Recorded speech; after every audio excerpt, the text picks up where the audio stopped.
It's time for the first interview of the day, and last month Oryx Radio was contacted by Christina Nomdo, the Western Cape Child Commissioner, and arranged an interview with 4 students from Elsie's River High. The students expressed their fears and concerns regarding the reopening of schools. Today we speak with Mr. Vincent Hendricks, the principal from Athlone High. Yesterday Mr. Hendricks, along with other educators, were picketing in Klipfontein Road to express their concerns and fears regarding schools being open.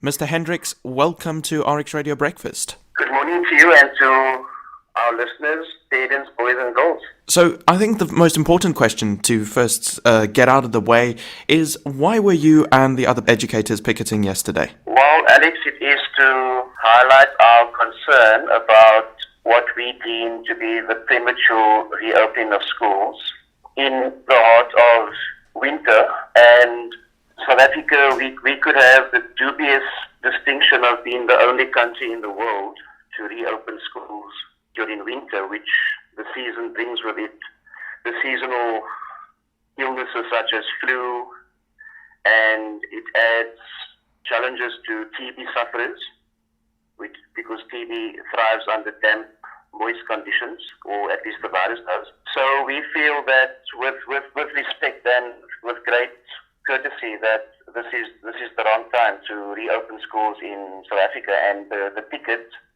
was to raise awareness about that children and teachers' lives matter. So what is then your view on schools being reopened? Is it that it's premature? Well, we are saying premature, and I think the distinction that we need to make here is that none of us is against the reopening of schools. We love our calling. Teaching is a calling, and we have great passion for our boys and girls, and we want to get back into the classroom for all our grades. At the moment, it's been the matrics and the grade 7. All we are saying is that we want a postponement. So no one is calling for the academic year to be cancelled or to be scrapped. There is a way of rethinking and redoing it, but it is about the timing. And for us, life is very precious. It's a gift from God, and life is very sacred. And we are asking why must we risk and why must we gamble or compromise the lives of our boys and girls and teachers? Awesome. And then I think also it's important to understand schools reopen on the 1st of June 2020. So what protective measures have you put in place for the students of Athlone High? Well, we are certainly very thankful to the department for the provision of personal protective equipment, such as masks. We have received all our masks. We've received a lot of sanitizers. We've received bleach for cleaning. And one of our colleagues at the department made arrangements for the school to be decontaminated. So we felt, in terms of the legislation and the legality is important, that we would prepare the school for the first intake of students, the grade 12s, and we are very concerned about them because it's an exit level and they are writing the external exams later this year. So as far as that is concerned, we are ready according to that. But school readiness goes beyond your PPE, and PPE, as we are calling it now, that's no guarantee that a child or teacher or visitor to the school will be protected or that they won't suffer infection. But school readiness goes beyond that. It's about infrastructure. It's about capacity. Water and sanitation, we want to believe that we are good because we have good functioning bathrooms and toilets and running water, piped water, and all of that. But in terms of capacity, schools like Athlone High and many others are going to have a challenge when it comes to having small classes for the other grades. So for me, that's also important, and it's throwing up all these issues around school readiness. And then what have been the major challenges for Athlone High and even other schools that you may have heard of with regards to reopening? Well, good question. For me, it is really about capacity and space and human resources. So with the matrics being here, we've spread them over 8 classrooms.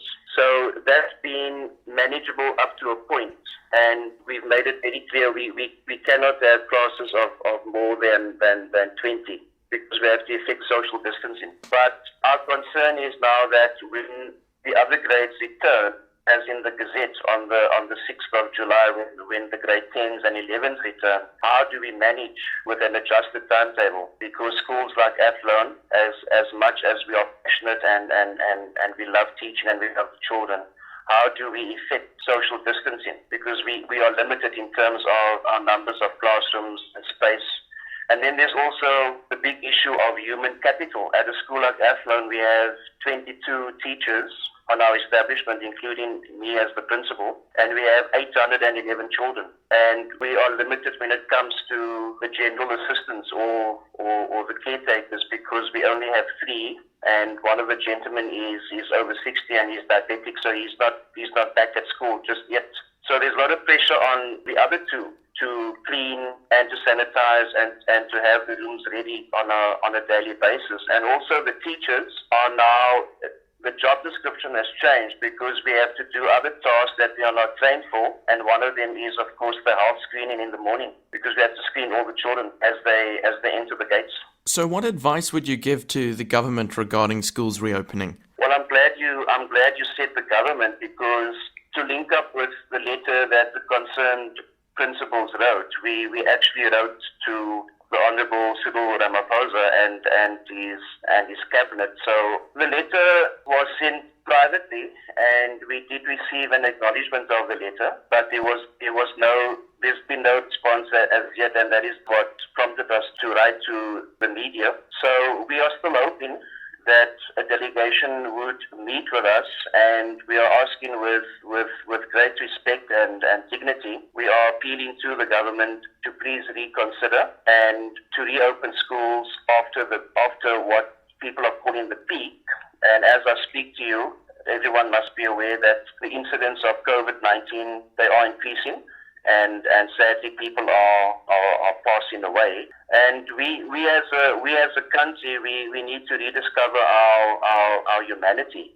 Are we going to allow the suffering and sadly the deaths just to happen? And we don't make appeals to prevent that. So our proposal to our government is to reconsider, to rethink, and consider. The DBE must consider starting again in September, and the 2020 academic year can end in February or March 21. There is nothing wrong in doing that. We are just thinking out of the box and trying something very different because we want to prevent human suffering, including children. Well, Mr. Hendricks, thank you so much for joining me on the show this morning. It's been great talking to you and getting an insight into what it's actually like on the ground, on the front line at our schools. So thank you so much. It's a pleasure. Awesome. Thank you.